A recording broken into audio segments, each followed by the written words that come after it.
Los derechos humanos protegen a quienes son agredidos por los poderes del Estado.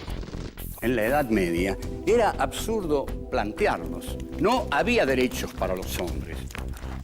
La figura del Cristo torturado justificó la tortura de Torquemada.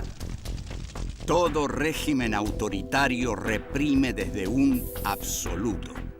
Primo Levi dice, existe Auschwitz, no existe Dios. Dios ignoraba la ESMA, las matanzas en Vietnam. En un mundo en el cual el silencio de Dios es agobiante, los seres humanos tenemos la obligación de tomar la palabra.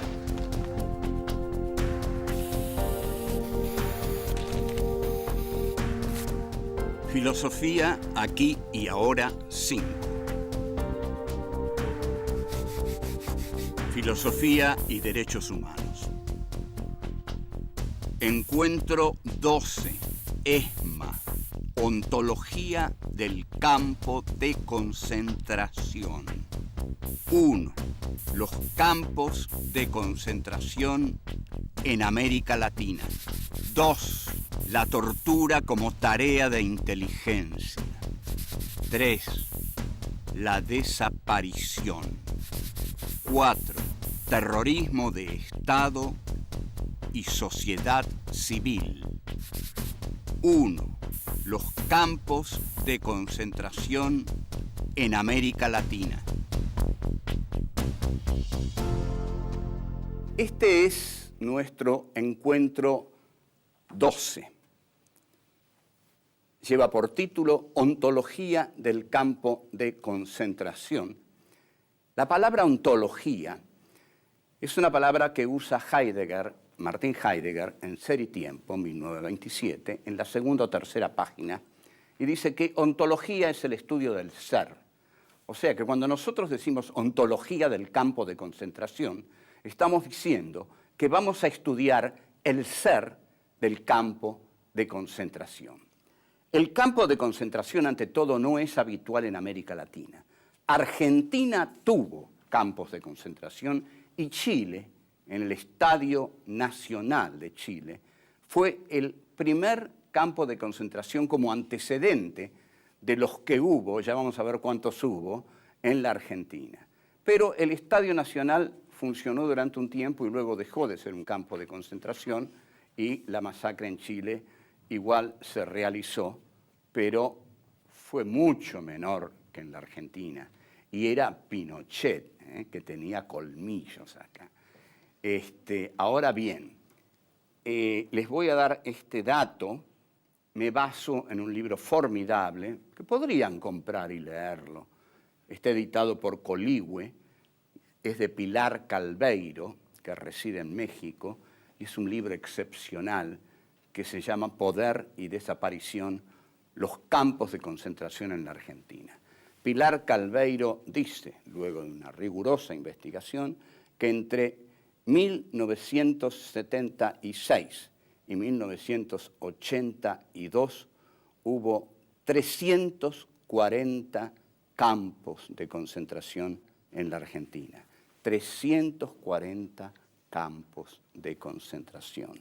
Que por esos campos de concentración pasaron entre 15 y 20.000 personas y que el 90% de esas personas fueron asesinadas en esos campos de concentración. Es imposible precisar además el número exacto y hasta es indecente tratar de hacerlo. Sabemos cómo estaba organizado este sistema del crimen. Sabemos qué significa un campo de concentración, pero lo voy a explicar con mayor detalle. El campo de concentración es un espacio autónomo, por eso ocupa un espacio aislado del resto de la ciudad o del país, del territorio. Es un territorio delimitado en general por alambres de púa, tiene un panóptico, que es lo que Foucault describe muy bien en Vigilar y castigar, que es un lugar desde el cual se ve todo y nadie ve a los que están en ese lugar, y tiene torres de vigilancia. Y bueno, del campo de concentración no se escapa nadie. El que intenta escaparse lo matan porque no se escapa nadie. El campo de concentración, además, es un lugar acumulativo. Ahí se acumulan personas. Ahí se acumulan los que son culpables, sospechosos o inocentes. Porque un régimen de terror tiene que secuestrar inocentes también. De ahí que cuidado con aquellos que piden, con los militares estamos mejor, suponiendo que, y debe haber muchos locos todavía, porque nadie puede estar seguro con un régimen militar. He conocido a muchos eminentes señores burgueses, médicos, arquitectos, que perdieron a sus hijos y no sabían por qué, no sabían por qué. Quizás los perdieron porque era necesario secuestrar a un inocente y matar a un inocente para crear el terror. No hay nada más efectivo para crear el terror que matar a alguien que no tiene nada que ver con nada. Entonces todos los demás se aterrorizan porque dicen, si aquel que no tenía nada que ver con nada, que era un buen vecino, que era el almacenero por ahí, lo secuestraron y lo mataron, ¿qué puedo esperar yo? ¿Qué podemos esperar nosotros? Estamos todos en peligro. Silencio, callarse, enmudecer. Y aquí es donde el terror gana. Donde todo el mundo enmudece, el terror ha triunfado. Volvemos. 2. La tortura como tarea de inteligencia. La doctrina de la seguridad nacional de los franceses fue la que se impuso acá. Incluso el general López Ofranc dice que los norteamericanos estaban celosos porque no se educaron en la Escuela de las Américas, sino que fueron educados por los franceses, con el manual de Roger Trinquier, La Guerra Moderna. Entonces, así como los franceses en Argelia usaban la tortura como medida para obtener información, en los campos de concentración de la Argentina ocurrió lo mismo y se la llamó tarea de inteligencia, que es un modo cruel de llamarlo, pero también muy exacto para que se vea que la inteligencia no es buena siempre. Se puede ser inteligente y se puede ser un gran cretino moral, y no digo palabras que me surgen a la cabeza, pero se puede ser un gran cretino moral, un asesino, y ser inteligente. Ahora, también es cierto que ¿por qué hay que llamarle tarea de inteligencia a esa canallada de andar torturando a un tipo? Pero le llaman tarea de inteligencia porque a través de la tortura obtienen la información. Entonces, torturan a sindicalistas, a directores de comisiones internas de hospitales, a estudiantes de 16 años, y a veces algún guerrillero. Ahora, hay una horrible racionalidad en la tortura. La tortura no es un acto de locos de los seres humanos, no. Los seres humanos calculan cuidadosamente la tortura, por eso la tortura es un acto de inteligencia. Hay médicos que van y el torturado está sobre un colchón, no el colchón, la reja, la base del colchón de metal, echan agua y lo torturan. Viene el médico, supongamos que el torturado se desmaya, llaman al médico. Viene el médico con su estetoscopio, escucha y les dice, pueden seguir, va a tolerar, y se va. O si no, viene y dice, esperen un poco, está al borde. O si no, viene y dice, se quedó. El médico cree estar haciendo una tarea patriótica. El médico cree que hace eso por la patria. Como el cura que consuela al piloto o al que sea que baja del vuelo de la muerte, si lo ve angustiado, digamos, atravesado por la angustia, por la atrocidad que implica tirar un cuerpo vivo de los aviones, entonces viene el cura y le dice, hijo mío, has hecho una tarea divina, no sufras porque Dios está de tu lado y del lado nuestro, y estás haciendo algo que es necesario hacer y Dios te lo va a recompensar. Con estas palabras, mucho más suave, calma la conciencia del asesino. Esa es la tarea del cura en esos casos. Ahora, vamos al caso argelino, que tiene mucho que ver con el caso argentino, porque fueron los argelinos los que adiestraron a los argentinos. En la película La batalla de Argelia hay una escena memorable que voy a contar. Hay una conferencia de prensa del general Mathieu, así se llama, el general Mathieu, que en realidad es el general Massou, que era el que comandaba a los paracaidistas franceses en Argelia. Entonces dice, bueno, señores, los escucho. Y se habla un buen tiempo así de cosas, hasta que de pronto se levanta un periodista con mucho coraje y dice, general Mathieu, acá hemos hablado mucho y hay una palabra que no se ha pronunciado. Y yo creo que hay que decirla. Usted se refiere, dice Mathieu, que es muy inteligente, ¿no? Usted se refiere seguramente a la palabra tortura. Sí, general, a la palabra tortura. Usted me quiere preguntar si nosotros torturamos. Sí, general. Bueno, sí, torturamos. Nosotros torturamos, pero tenemos que hacerlo. Y el periodista, con un coraje que acá le hubiera costado la vida, dice, no sé, general, la legalidad es incómoda, que es una frase gloriosa para los derechos humanos. La legalidad es incómoda. Sí, la legalidad es incómoda. Sí, señores. Este es el fundamento de un Estado civilizado. La legalidad es incómoda. Con los ladrones, con cualquiera, con todo aquel que presuntamente delinque y que es inocente hasta que no se demuestre su culpabilidad, la legalidad debe regir y es incómoda. Entonces Mathieu le dice, no, yo no puedo aplicar la legalidad porque tengo 24 horas solamente para que este hombre confiese. Pero usted tiene que preguntarse otra cosa, le dice, ya en el momento del clímax, y le dice, usted no tiene que preguntarse si yo y el ejército francés torturamos o no. Usted tiene que preguntarse si quiere que Francia se quede en Argelia.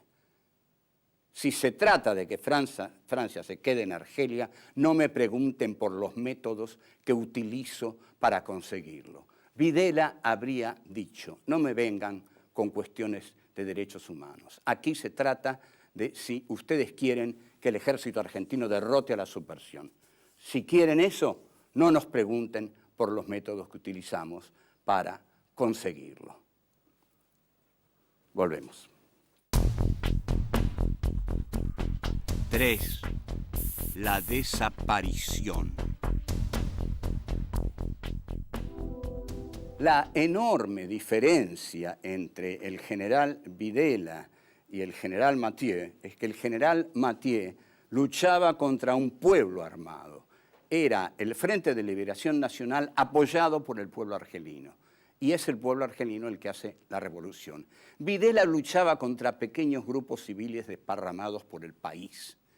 Y no luchaba contra otros, secuestraba directamente a comisiones internas señaladas por los empresarios. Los empresarios civiles le señalaban a los militares, esta comisión interna está haciendo tal y tal cosa, y la barrían a la comisión interna. Y a muchos empresarios, para hacerlos realmente responsables, los llevaban a las sesiones de tortura.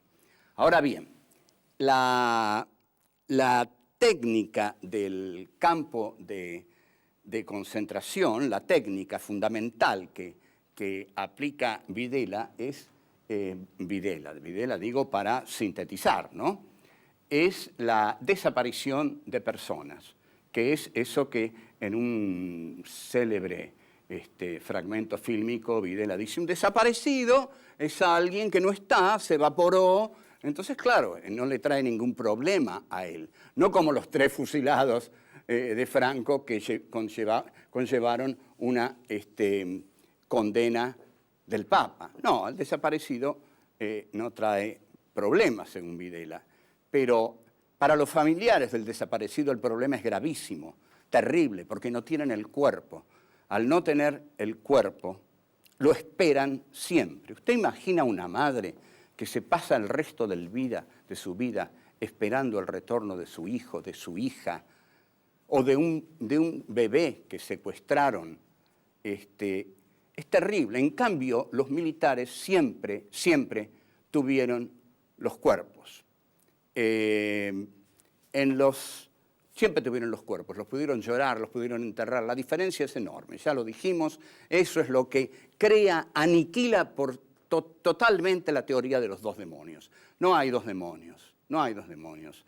Los militares tenían los cuerpos, las familias tenían los cuerpos y los que eran secuestrados por el ejército no tenían los cuerpos.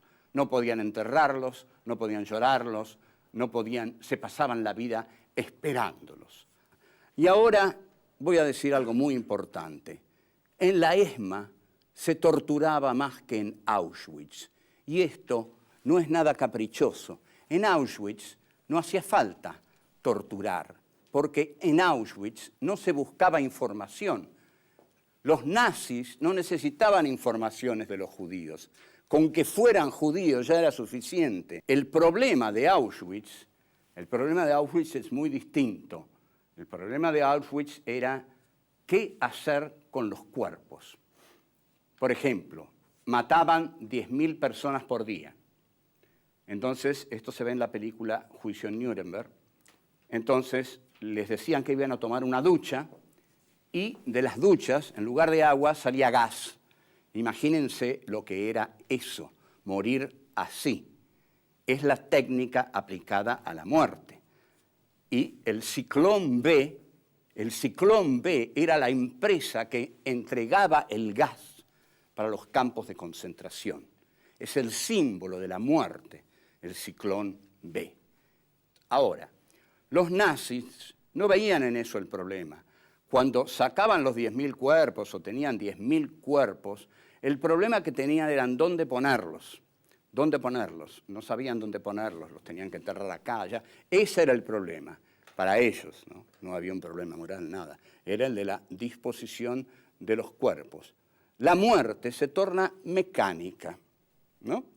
Es un acto burocrático la muerte, porque el que mata en el campo de concentración de Auschwitz, al matar a tanta gente, ya lo toma como un trabajo.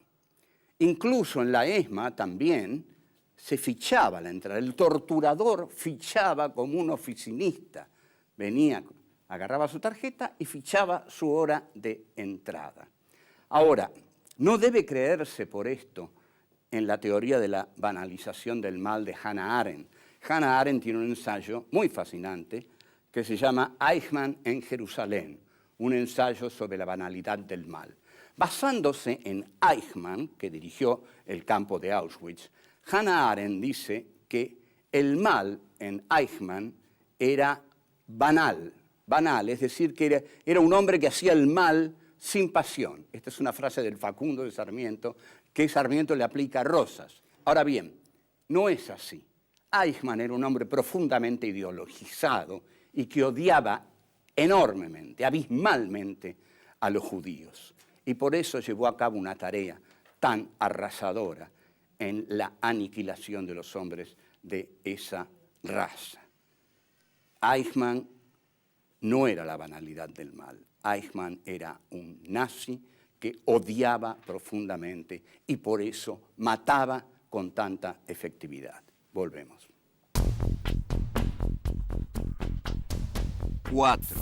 Terrorismo de Estado y sociedad civil. A todo esto, ¿qué pasaba con la sociedad civil? ¿Qué pasaba con el llamado pueblo argentino?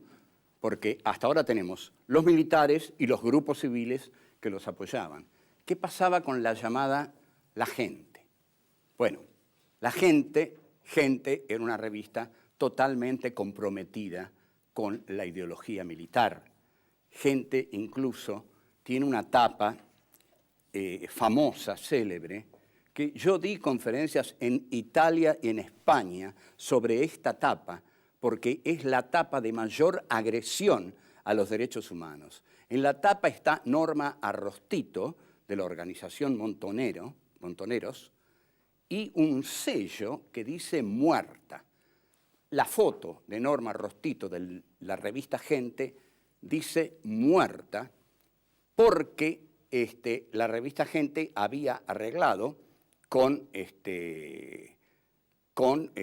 los militares, con la ESMA, que había que dar la noticia de la muerte de Norma Arrostito un año antes de que la mataran. Ignoro por qué, pero había que hacer eso. También lo hicieron otros medios, pero ninguno tuvo la macabra imaginación de poner la foto y poner el sello muerta, como si se tratara de un expediente burocrático y no de una vida humana, esté o no esté alguien de acuerdo con lo que esa persona pensaba. Nunca es una vida, merece un sello burocrático, porque es mucho más que eso. Sin embargo, la sociedad civil compraba Gente, la sociedad civil compraba La Nación, compraba Clarín, compraba La Razón. La Razón era el diario oficial de los militares. Pero los diarios no solo daban las noticias que ofrecían los militares, que muchas eran noticias falsas, decían que habían matado a fulano y mengano en un enfrentamiento, y no lo habían matado en un enfrentamiento, lo habían matado en un campo de concentración, pero para comunicar la noticia de la muerte de fulano, fingían un enfrentamiento. Entonces, la complicidad de los medios fue total. La complicidad de la gente fue aniquilada por el terror. Había mucho miedo como para que alguien hiciera algo distinto. En el Mundial del 78 salieron todos a la calle a festejar con gran alegría, el triunfo argentino. Nadie pensó, escuchen esto por favor, nadie pensó algo tan sencillo como, ahora, con este triunfo, los militares se van a solidificar en el poder. Y el hecho de que estén más sólidos en el poder, gracias a este mundial que ganaron, va a implicar que van a torturar a más gente, que van a hacer desaparecer a más gente. Había una teoría del peine fino y el peine grueso. El peine grueso ya lo habían pasado, se habían llevado a todos los que necesitaban, pero faltaba el peine fino, lo que decía Jaime Smart, ¿no? Todos los profesores de los niveles de la enseñanza, lo que decía Saint-Jean, los tímidos, los indiferentes, ese era el peine fino. Ahora, al ganar el Mundial, tenían más posibilidades de ampliar la represión. A ningún argentino se le ocurrió eso. Yo padecía cada gol argentino, me daba miedo cada gol argentino, porque sabía que era terreno para la represión, Ahora, algunos van a decir, y nosotros no sabíamos, y nos gustaba mucho el fútbol, y fue una oportunidad de salir a la calle y festejar. Bueno, pero ¿qué festejaban, muchachos? El Mundial de los militares. La desgracia de que Holanda no ganara ese Mundial, porque Holanda no iba a aceptar la copa de las manos de Videla. ¡Qué sorpresa para el pueblo argentino hubiera sido ver a los jugadores holandeses rechazar al general Videla y decir, no, de usted no recibimos una copa porque su gobierno es una dictadura sangrienta que agrede a los derechos humanos y porque sabemos que su gobierno tiene campos de concentración y Holanda es un país democrático y en Holanda defendemos los derechos humanos. Desgraciadamente, el poste de Fillol jugó a favor de Videla, y también los reflejos de Fillol, seamos justos. Durante ese tiempo, ya las rondas de las madres de Plaza de Mayo, los jueves, eran eran un gesto de un coraje y de una enorme valentía. Para los que se pregunten por qué no iban los padres, si iban los padres los mataban a todos, entendamos bien. Tenían que ir las madres, porque a las madres medianamente las respetaron, ¿no? Medianamente, porque mataron a Azucena Villaflor, etcétera, etcétera. Entonces, las madres de Plaza de Mayo, que aparecen en el 77, y mis compañeros acá me decían, mis compañeros de desgracia, así de estar viendo, bueno, ¿qué hacemos? ¿Nos vamos? ¿Nos quedamos? ¿Qué hacemos? Vivíamos en medio del terror. Un día viene uno y me dice, che, ¿sabés algo? ¿Sabés una cosa? En la Plaza de Mayo hay un montón de mujeres con pañuelos blancos que se están juntando. Son locas, ¿no? Y de ahí viene la cosa de locas, porque había que estar un poco loca para hacer eso. Pero eran madres que no tenían a sus hijos y la desesperación de pedir el cuerpo de sus hijos las llevaba a un heroísmo tremendo. Y ese respeto a las madres de Plaza de Mayo lo tenemos que tener siempre, porque si hay alguna dignidad en la Argentina, la sostuvieron ellas. Así que ojo con las madres, porque le debemos quizás nuestro único gesto de dignidad bajo una dictadura criminal.